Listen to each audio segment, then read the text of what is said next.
স্বাগত দীপ্ত সংবাদে আপনাদের সাথে আছি আমি আনোয়ারুল আলম। শুরুতেই জানাবো সংবাদ শিরোনাম। ফেব্রুয়ারিতে নির্বাচনের প্রস্তুতি ইসির, পিআর পদ্ধতির সুযোগ নেই জানালেন সিইসি। নির্বাচন করার জন্য যা যা প্রস্তুতি নেওয়া দরকার আমরা জোরে জোরে নিচ্ছি। পিআরটা তো আর পিওতে নাই। ডিম ছোড়ার ঘটনায় যুক্তরাষ্ট্রে আওয়ামী লীগ নেতাকর্মীদের বিরুদ্ধে আখতারের মামলা।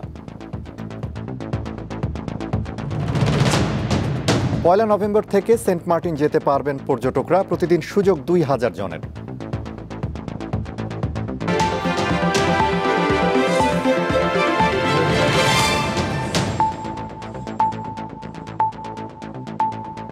পিআর পদ্ধতি বা সংখ্যানুপাতিক ভোট গণপ্রতিনিধিত্ব আদেশ আরপিওতে নেই, তাই এই পদ্ধতিতে আগামী জাতীয় সংসদ নির্বাচনের কোনো সুযোগ নেই, এমনটাই জানালেন প্রধান নির্বাচন কমিশনার এএমএম নাসির উদ্দিন। ফেব্রুয়ারিতেই নির্বাচন হবে বলে নিশ্চিত করেন তিনি।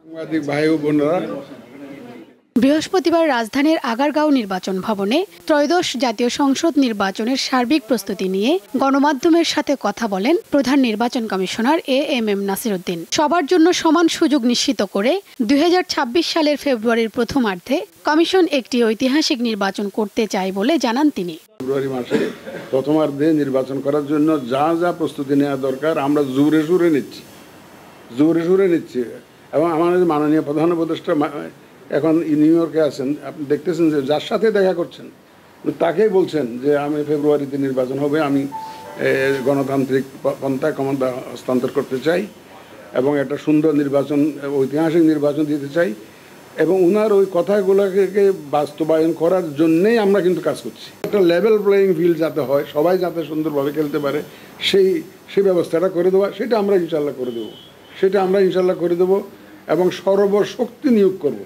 পিআর পদ্ধতি বা সংখ্যানুপাতিক ভোটের দাবির বিষয়ে কমিশনের অবস্থান স্পষ্ট করেন সিইসি।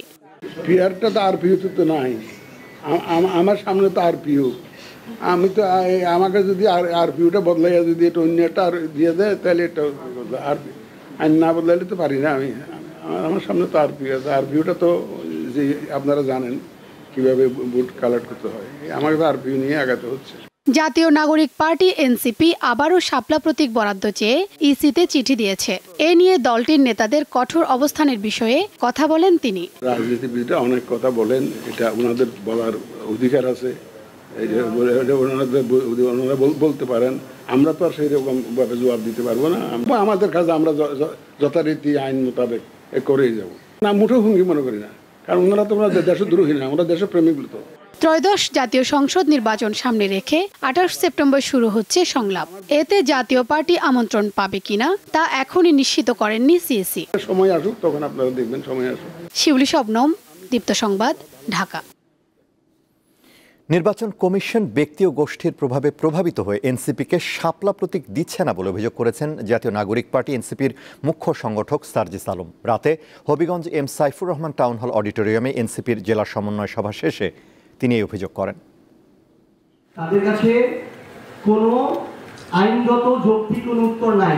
আমরা মনে করি তারা কোনো ব্যক্তি, গোষ্ঠী, দল, এজেন্সি, প্রতিষ্ঠানের প্রভাবে প্রভাবিত হয়ে কিংবা ভয়ে ভীত হয়ে এনসিপিকে শাপলা দিচ্ছেন না।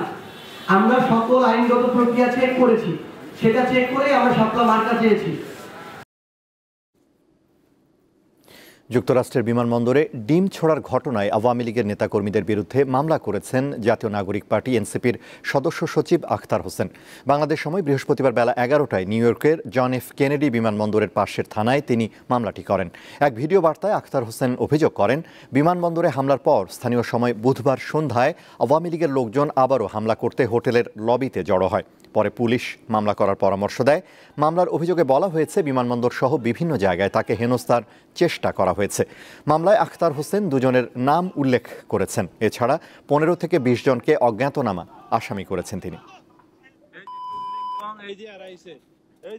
যারা সেই দিন আমাদের উপর হামলা করেছিল এবং হত্যার চেষ্টা করেছিল, ডেথ থ্রেট দিয়েছিল, তাদের ব্যাপারে আমরা এখানে মামলা দায়ের করেছি এবং একই সাথে ইউএস পুলিশকে আমরা এই বিষয়টা অবহিত করেছি যে যারা এই ঘটনাগুলো যুক্তরাষ্ট্রে ঘটাচ্ছেন তারা বাংলাদেশে নিষিদ্ধ এমন একটি সংগঠনের সঙ্গে জড়িত। জুলাই গণ অভ্যুত্থানকে ভারত ভালোভাবে নেয়নি, তাই দিল্লির সাথে ঢাকার সম্পর্ক খারাপ হয়েছে, এমনটাই বললেন প্রধান উপদেষ্টা অধ্যাপক ডক্টর মোহাম্মদ ইউনূস। নিউ ইয়র্কে জাতিসংঘ সাধারণ পরিষদের অধিবেশনের ফাঁকে যুক্তরাষ্ট্রের দক্ষিণ ও মধ্য এশিয়া বিষয়ক বিশেষ দূত সার্জিও গোরের সঙ্গে বৈঠককালে ভারতের তীব্র সমালোচনা করেন প্রধান উপদেষ্টা।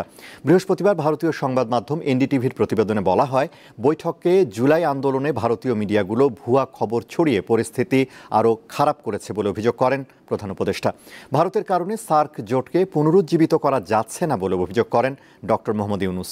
এক মাস আগে সার্জিও গোরকে ভারতের রাষ্ট্রদূত হিসেবে নিয়োগ দিয়েছেন প্রেসিডেন্ট ডোনাল্ড ট্রাম্প। কয়েক সপ্তাহের মধ্যেই তারেক রহমান দেশে ফিরবেন বলে জানিয়েছেন বিএনপির স্থায়ী কমিটির সদস্য AZM জাহিদ হোসেন। বৃহস্পতিবার জিয়াউর রহমানের সমাধিতে ফুল দিয়ে শ্রদ্ধা জানানোর পর একথা জানান তিনি। আরেক অনুষ্ঠানে স্থায়ী কমিটির সদস্য সালাউদ্দিন আহমদ বলেছেন, পিআর পদ্ধতির নির্বাচনে দলীয় ও ব্যক্তি স্বৈরতন্ত্র চালু হবে। সুপ্রিম কোর্ট মিলনায়তনে বৃহস্পতিবার Bangladesh nationalist British law students alliance BNB-LS এর 15তম বর্ষপূর্তি উপলক্ষে অনুষ্ঠানের আয়োজন করা হয়। এতে প্রধান অতিথির বক্তব্যে বিএনপি স্থায়ী কমিটির সদস্য সালাউদ্দিন আহমেদ জানান, নির্বাচনে ভোটার জানতে চায় কে হবে তার প্রতিনিধি। পিআর পদ্ধতির মাধ্যমে এটি জানা সম্ভব নয়। 2 বছর পরে আজকে যারা পিআর বলছে তারা সহ বলবে যে আবার এই কনস্টিটিউশন চেঞ্জ করতে হবে। কিভাবে? আগে করছেন না, এই নজির আছে, ওইভাবেই করবেন। এই ব্যাড প্রেসিডেন্টকে একটা রাষ্ট্রের জন্য সঠিক হবে? এখন জনগণ যদি না জানে ভোট দেওয়ার পরে তাদেরকে এমপি হবে, তাহলে তো সেখানে প্রত্যক্ষ ডেমোক্রেসি এস্টাবলিশড হবে না, জনগণের রাইটটা এস্টাবলিশড হবে না। যে কোনো স্বৈরতন্ত্রের উদ্ভব বা ফেসিস্টের উদ্ভব আর হওয়ার সুযোগ নেই। সুতরাং এগুলো এস্টাবলিশড করতে হবে আমাদের আইনের শাসন প্রতিষ্ঠার মধ্য দিয়ে। একই দিন সকালে বিশ্ব ফার্মাসিস্ট ডে উপলক্ষে DFAB-এর সদস্যদের নিয়ে বিএনপির প্রতিষ্ঠাতা জিয়াউর রহমানের সমাধিতে পুষ্পস্তবক অর্পণ করেন দলের আরেক স্থায়ী কমিটির সদস্য AZM জাহিদ হোসেন। এ সময় তিনি জানান, কয়েক সপ্তাহের মধ্যে দেশে ফিরবেন তারেক রহমান। কয়েক সপ্তাহের মধ্যে ইনশাআল্লাহ তারেক রহমান এসে শুধু বিএনপির নেতৃত্ব দিবেন না, গণতন্ত্র পুনরুদ্ধারের আন্দোলনের যারা সম্পৃক্ত ছিলেন সকল মানুষের নেতা জনাব তারেক রহমান। বিএনপির নির্বাচনী প্রক্রিয়া নয়, গণতন্ত্র পুনরুদ্ধারের শেষ লগ্ন যেটি, সেটির নেতৃত্ব দিবেন জনাব তারেক রহমান। তারেক রহমান গণতন্ত্র পুনরুদ্ধারের আন্দোলনে নেতৃত্ব দেবেন বলেও জানান তিনি। যখন সময় আসবে তখন আপনারা দেখতে পাবেন। সঞ্জিদা প্লাবনী, দীপ্ত সংবাদ, ঢাকা। অবসায়ন হতে যাওয়া ব্যাংক বহির্ভূত 9টি আর্থিক প্রতিষ্ঠানের আমানতকারীদের টাকা ফেরত পাওয়া নিশ্চিত করতে একটি রোড ম্যাপ করবে বাংলাদেশ ব্যাংক। বিশ্লেষকরা বলছেন, আর্থিক খাতে আস্থা ধরে রাখতে কেন্দ্রীয় ব্যাংকের কার্যকর ভূমিকার কোনো বিকল্প নেই। ব্যাংক বহির্ভূত 9টি আর্থিক প্রতিষ্ঠানকে সম্প্রতি অবসানের সিদ্ধান্ত নিয়েছে বাংলাদেশ ব্যাংক। এগুলো হলো FAS finance, Bangladesh industrial finance company, premier leasing, far east finance, GSP finance, prime finance, Aviva finance, peoples leasing এবং ইন্টারন্যাশনাল লিজিং। উচ্চ খেলাপি ঋণ, মূলধন ঘাটতি ও আমানতকারীদের টাকা ফেরত দিতে না পারা, এই 3 কারণের ভিত্তিতে প্রতিষ্ঠানগুলোকে চিহ্নিত করা হয়েছে। কেন্দ্রীয় ব্যাংকের তথ্য অনুযায়ী এই 9 প্রতিষ্ঠানে ব্যক্তি ও প্রাতিষ্ঠানিক আমানতকারীদের মোট 15,370 কোটি টাকা আটকা পড়েছে। এর মধ্যে 3,525 কোটি টাকা ব্যক্তির এবং বাকি 11,845 কোটি টাকা বিভিন্ন ব্যাংক ও প্রতিষ্ঠানের। ব্যক্তি আমানতকারীদের সবচেয়ে বেশি 1,405 কোটি টাকা আটকা পড়েছে পিপুলস লিজিংয়ে। এছাড়া আভিবা ফাইন্যান্সে 809 কোটি, ইন্টারন্যাশনাল লিজিংয়ে 645 কোটি এবং প্রাইম ফাইন্যান্সে 328 কোটি টাকা আটকা রয়েছে। অনেকের আছে ভলিউম আছে ধরুন 2 কোটি, 3 কোটি, 5 কোটি, আমরা তাকে হয়তো করতে পারছি না একসাথে, বাট আমরা রেশনালাইজ করতেছি। মানে সবাইকে কিছু না কিছু, একজন একসাথে বেশি পাক আমরা এটা চাচ্ছি না, আমরা চাচ্ছি যে সবাই কিছু না কিছু পাক। কিভাবে এই অবসায়ন প্রক্রিয়া চলবে এবং আমানতকারীরা কিভাবে তাদের টাকা ফেরত পাবেন সে বিষয়ে বাংলাদেশ ব্যাংক উদ্যোগ নিচ্ছে বলে জানান প্রতিষ্ঠানটির মুখপাত্র। যখন আমরা অবসায়নের চূড়ান্ত সিদ্ধান্ত গ্রহণ করে ফেলব, তখন কোন প্রক্রিয়া অনুসরণ করে করা হবে, ধাপগুলি কি হবে, কোন ধাপে আমরা কোনটাকে মিটিগেট করব, এই সবগুলো ওই চূড়ান্ত সিদ্ধান্ত গ্রহণের সময় একটা রোড ম্যাপ তৈরি করা থাকবে। ওই রোড ম্যাপের মধ্যেই বিস্তারিত বিবৃত থাকবে যে কোন ধাপে কোন পদক্ষেপ আমরা গ্রহণ করব। আর্থিক খাতের ওপর থেকে গ্রাহকের আস্থা যেন কমে না যায় সে ব্যাপারে কার্যকর পদক্ষেপ নেওয়া প্রয়োজন বলে জানান ব্যাংকার ও অর্থনীতিবিদরা। এটা আইনি দায়িত্ব। নন ব্যাংক ফাইন্যান্সিয়াল ইনস্টিটিউশনগুলো থেকে যেহেতু আপনি ডিপোজিট নিয়েছেন এবং যেহেতু তারা indirect mode of finance practice করে, সুতরাং আইনি দায়িত্বটা পড়বে এই নন ব্যাংক ফাইন্যান্সিয়াল ইনস্টিটিউশনের ম্যানেজমেন্টের উপরে বা তার ওনারদের উপরে এবং সেই সূত্রে বাংলাদেশ ব্যাংকের উপরেও। চলতি বছরের মার্চ পর্যন্ত ব্যাংক বহির্ভূত ৩৫টি আর্থিক প্রতিষ্ঠানের খেলাপি ঋণের পরিমাণ দাঁড়িয়েছে ২৭,১89 কোটি টাকা, যা মোট ঋণের শতকরা ৩৫% বেশি। শাহরিয়ার ইমন, দীপ্ত সংবাদ, ঢাকা। দেশে প্রকাশ্যে জোর করে চুল কেটে দেওয়ার ঘটনায় গভীর উদ্বেগ প্রকাশ করেছে আইন ও সালিশ কেন্দ্র আশোক। মানবাধিকার সংগঠনটির মতে এ ধরনের আচরণ বেআইনি ও মানবাধিকারের সুস্পষ্ট লঙ্ঘন, ব্যক্তির মর্যাদার উপর সরাসরি আঘাত। আজ এক বিবৃতিতে আশোক বলেছে, সম্প্রতি সামাজিক যোগাযোগ মাধ্যমে ছড়িয়ে পড়া ভিডিওতে দেখা গেছে কয়েকজন ব্যক্তি প্রকাশ্যে একজন পথচারীর চুল ও চুলের জট জোরপূর্বক কেটে দিচ্ছেন। এ ধরনের আচরণ সম্পূর্ণ অমানবিক, বেআইনি এবং সংবিধান ও মানবাধিকারের সুস্পষ্ট লঙ্ঘন। পয়লা নভেম্বর থেকে সেন্ট মার্টিন যেতে পারবেন পর্যটকরা। প্রতিদিন সুযোগ মিলবে ২,০০০ জনের। আর রাতে থাকা যাবে জানুয়ারি ও ফেব্রুয়ারি মাসে। বেসামরিক বিমান পরিবহন ও পর্যটন উপদেষ্টা শেখ বশিরউদ্দিন আজ একথা জানিয়েছেন।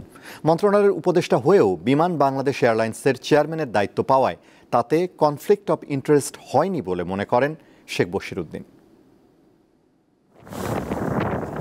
বাংলাদেশের একমাত্র প্রবালদ্বীপ সেন্ট মার্টিনের পরিবেশ ও জীববৈচিত্র্য রক্ষায় পয়লা ফেব্রুয়ারি থেকে পর্যটকদের যাতায়াত বন্ধ রাখে অন্তর্বর্তী সরকার। এ নিয়ে নানা মহলে চলে আলোচনা সমালোচনা। অবশেষে পর্যটকদের জন্য সেন্ট মার্টিন খুলে দেওয়ার ঘোষণা দিলেন বেসামরিক বিমান পরিবহন ও পর্যটন উপদেষ্টা শেখ বশিরউদ্দিন। আমরা একটা সফটওয়্যার তৈরি করেছি যার সাথে পরিবহন ব্যবস্থাকে সংশ্লিষ্ট করে এটাকে নিয়ন্ত্রণ করা হবে।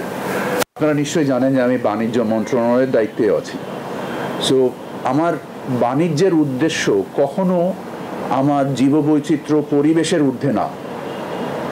তো আমাকে আমার জীববৈচিত্র্য পরিবেশ রক্ষা করেই আমাকে বাণিজ্য করতে হবে। এ সময় বেশ কয়েকটি মন্ত্রণালয়ের দায়িত্বে থাকা এই উপদেষ্টা জানান, একই সঙ্গে উপদেষ্টা ও বিমানের চেয়ারম্যানের দায়িত্ব পালনে স্বার্থের সংঘাত হয় নাই। দাবি করেন, তার সম্মানহানির জন্য বিভিন্ন গণমাধ্যমে অপপ্রচার করা হচ্ছে। If you have dignity, then you do not have conflict. Please do that investigation. শুধু আপনাকে বলছি না, সকলকে বলছি, বলে দিচ্ছি সবকিছু, এরপরে অনুসন্ধান করবেন। Is it clear? বাংলাদেশ বিমানের সাথে সিভিল এভিয়েশনের চেয়ারম্যান কোনো why only chairman? Why not the secretary? Why not the chairman NBR? Why not the military chief? Why not those are conflict? এ সময় বিমানবন্দরের থার্ড টার্মিনাল খুলে দেওয়ার সার্বিক কার্যক্রম পর্যালোচনা করা হচ্ছে জানিয়ে উপদেষ্টা বলেছেন, বিদেশি নির্মাণ কোম্পানি এগুলো হস্তান্তর না করায় এটি কবে খুলে দেওয়া সম্ভব হবে সেটি নিশ্চিত নয়। এবং আমি নিত্য নতুন প্রতিদিন চেষ্টা করছি। রুবায়েত হাসান, দীপ্ত সংবাদ, ঢাকা। এস আলম গ্রুপের chairman Saiful Alam, vice chairman Abdus Samad ও পরিচালক মোহাম্মদ আবদুল্লাহ হাসানের বিরুদ্ধে ইন্টারপোলে রেড নোটিশ জারির আদেশ দিয়েছে ঢাকার একটি আদালত। দুদকের আবেদনের পরিপ্রেক্ষিতে আজ ঢাকা মহানগর জ্যেষ্ঠ বিশেষ জজ সাব্বির ফয়েজ এ আদেশ দেন। আবেদনে বলা হয়, সাইফুল আলম, আব্দুস সামাদ ও আবদুল্লাহ হাসান পরস্পরের যোগসাজশে অপরাধমূলক অসৎ আচরণ ও বিশ্বাসভঙ্গের মাধ্যমে AM ট্রেডিং নামে একটি ভুয়া প্রতিষ্ঠান গড়ে তুলে জাল নথি তৈরিও ব্যবহার করেছেন। এর মাধ্যমে ক্ষমতার অপব্যবহার করে ঋণের নামে ১০৪,২০,৭৭,০০০ টাকা আত্মসাৎ করা হয়েছে। পৃথিবীর ৮ম উচ্চতম পর্বতশৃঙ্গ মানাসলু জয় করেছেন বাংলাদেশি পর্বতারোহী তৌফিক আহমেদ তমাল। নেপালের স্থানীয় সময় বুধবার রাত ৩টায় তিনি মানাসলুর শীর্ষে বাংলাদেশের লাল সবুজ পতাকা উত্তোলন করেন। ১ সেপ্টেম্বর কাঠমান্ডু থেকে যাত্রা শুরু করে কঠিন আবহাওয়া, তীব্র শীত আর বিপদসংকুল পথ পাড়ি দিয়ে তিনি এ গৌরব অর্জন করেন। মানাসলুর উচ্চতা সমুদ্রপৃষ্ঠ থেকে ৮,১৬৩ মিটার উপরে। এটি পশ্চিম মধ্য নেপালের নেপালি হিমালয়ের অংশ মানসিরি হিমালয়ে অবস্থিত। জুলাই আন্দোলনে সংগঠিত মানবতাবিরোধী অপরাধ মামলায় জাতীয় সমাজতান্ত্রিক দল জাসদ সভাপতি হাসানুল হক ইনুর বিরুদ্ধে অভিযোগ আমলে নিয়েছে আন্তর্জাতিক অপরাধ ট্রাইব্যুনাল। বৃহস্পতিবার ইনুর বিরুদ্ধে প্রসিকিউশনের পক্ষ থেকে অভিযোগ ট্রাইব্যুনালে দাখিল করা হয়। তার বিরুদ্ধে ট্রাইব্যুনালে 8টি অভিযোগ দাখিল করা হয়। প্রসিকিউশন জানিয়েছে, ইনুর বিরুদ্ধে মানবতাবিরোধী অপরাধের প্রাথমিক প্রমাণ মিলেছে। অভিযোগ গঠনের বিষয়ে 29 সেপ্টেম্বর শুনানি হবে। নারী ও তরুণদের অংশগ্রহণ ছাড়া রাজনৈতিক পরিবর্তন সম্ভব নয়। দলগুলোর স্বার্থেই নারী ও তরুণদের রাজনৈতিক ক্ষমতা নিশ্চিত করা প্রয়োজন। বিকালে রাজধানীতে গোলটেবিল বৈঠকে এসব কথা বলেন বক্তারা। রাজনীতিতে তরুণ ও নারীর অংশগ্রহণ বৃদ্ধির উপায় খুঁজতে এই গোলটেবিল বৈঠকের আয়োজন করে সেন্টার ফর গভর্নেন্স স্টাডিজ। এতে রাজনীতিবিদ, আইনজীবী ও সুশীল সমাজের প্রতিনিধিরা অংশ নেন। বক্তারা বলেন, বিভিন্ন সময়ে রাজনীতিতে নারী ও তরুণদের সাথে বৈষম্য করা হয়েছে। একটা ডিসিশন মেকিং বা পলিসি মেকিং এর কথা যদি আমরা ধরি, তো সেক্ষেত্রে দেখা যায় যে নারীদেরকে কোনো না কোনোভাবে একপাশে সরিয়ে রাখা হচ্ছে, এমনকি রাজনৈতিক দলের ক্ষেত্রেও। 3 জন ছাত্র প্রতিনিধি, কিন্তু কোন ছাত্রী প্রতিনিধি আমরা দেখি নাই। অর্থাৎ এই সরকারের গঠন থেকে শুরু করে এখন পর্যন্ত সরকার আসলে বৈষম্য উৎপাদন করছে। আসন্ন নির্বাচনে নারী ও তরুণদের অংশগ্রহণ বৃদ্ধির উপায় উঠে আসে আলোচনায়। 300 সিট ডাইরেক্টলি ভোট হবে, সাথে 100 সিট বা পরে 100 সিট ভোট হবে, যেখানে ক্যান্ডিডেট হবে অনলি নারী, কিন্তু ভোটার হবে নারী পুরুষ, এবং ওই 50 রিজার্ভ সিটও থাকবে আরো কিছুদিন। তাহলে আমরা 50 প্লাস 100 প্লাস আরো 20, 170-80 আমরা নারী সদস্য ভোটের 3 মাসের মধ্যেই পেতে পারি। শুধুমাত্র সাহসকে যদি পুঁজি করা হয় নেতৃত্বের জন্য, তা অধ্যত্বে রূপান্তরিত হতে বাধ্য। আবার শুধুমাত্র যদি প্রজ্ঞাকে আমরা গুরুত্ব দেই, তাহলে কেবলই মাত্র বয়সের ভারে নুজ্জ হয়ে পড়া অথর্বতার মধ্যে আটকে যেতে বাধ্য। নারীর ন্যায্য অধিকার পরাজিত হয়েছে। কিসের কাছে পরাজিত হয়েছে? পুরুষতন্ত্রের কাছে। Patriarchy has won. All is in the political parties court. আপনারা যারা এই নারীর প্রতিনিধিত্ব বাড়াতে চান, যে we need to go to the political parties and we need to convince them. নারী ও তরুণ নেতৃত্বকে এগিয়ে নিতে রাজনৈতিক দলগুলো সহ সবাইকে এগিয়ে আসার আহ্বানও জানান বক্তারা। সবার ব্যাপারে সমান আচরণ না। স্বস্তিকা সিংহ, দীপ্ত সংবাদ, ঢাকা। আন্তর্জাতিক। যুক্তরাষ্ট্রের ভিসা নিষেধাজ্ঞার কারণে নিউ ইয়র্কে সশরীরে উপস্থিত হতে না পারায় জাতিসংঘের সাধারণ পরিষদের অধিবেশনে ভিডিও কলে বক্তব্য দিয়েছেন ফিলিস্তিনের প্রেসিডেন্ট মাহমুদ আব্বাস। আজ অধিবেশনের তৃতীয় দিনের শুরুতে আব্বাস বলেন, গাজায় প্রায় 2 বছর ধরে গণহত্যা চলছে।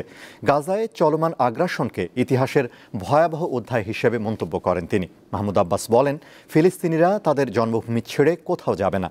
ইসরায়েলি দখলদারিত্বের অবসান এবং ফিলিস্তিনে শান্তি প্রতিষ্ঠার জন্য আন্তর্জাতিক সহযোগিতার আহ্বান জানান তিনি। শেষ করব দীপ্ত সংবাদ, তার আগে সংবাদ শিরোনামগুলো জানাবো আরও একবার। ফেব্রুয়ারিতে নির্বাচনের প্রস্তুতি ইসির, পিআর পদ্ধতির সুযোগ নেই জানালেন সিইসি। ডিম ছোড়ার ঘটনায় যুক্তরাষ্ট্রে আওয়ামী লীগ নেতাকর্মীদের বিরুদ্ধে আখতারের মামলা। এবং 1 নভেম্বর থেকে সেন্ট মার্টিনে যেতে পারবেন পর্যটকরা, প্রতিদিন সুযোগ 2000 জনের।